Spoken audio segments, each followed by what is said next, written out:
দেশ গঠনের রাজনৈতিক অঙ্গীকার ধরে রাখতে হবে। বিগত সরকারের আমলে তা ধ্বংস করা হয়েছিল বলে জানিয়েছেন বিএনপির মহাসচিব মির্জা ফখরুল ইসলাম আলমগীর।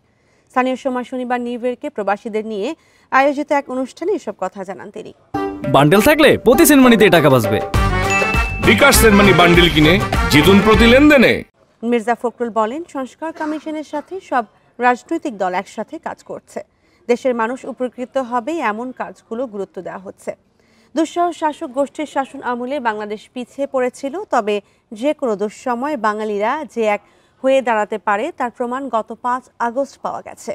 পরে অনুষ্ঠানে জামায়াত ইসলামীর নায়েবে আমির সৈয়দ আব্দুল্লাহ মোহাম্মদ তাহের বলেন, বাংলাদেশের স্বাধীনতা ও সার্বভৌমত্বের বিষয়ে কোনো আপোষ নেই। নির্বাচনের পরও সব রাজনৈতিক দলগুলোকে ঐক্য ধরে রাখতে হবে, জানিয়ে বাংলাদেশকে আর আগের জায়গায় যেতে দেওয়া হবে না বলেও জানান তিনি।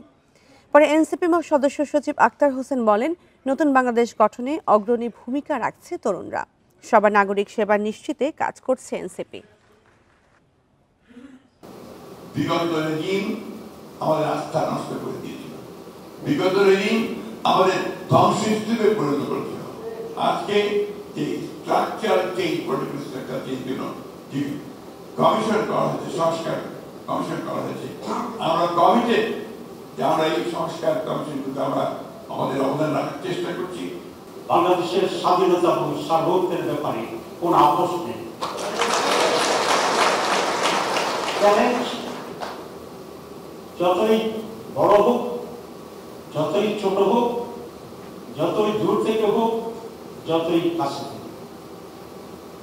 নাম্বার 2, আমরা সাস্টেইনেবল ডেমোক্রেসির ব্যাপারে ওয়াদাবদ্ধ। এই প্রজন্ম তারা দাঁড়িয়ে গেছে, তারা বাংলাদেশকে নতুন করে বলতে চায়, তারা বাংলাদেশকে বিশ্ব মঞ্চে উপযোগী এবং প্রতিযোগিতায় বাংলাদেশকে দেখতে চায়।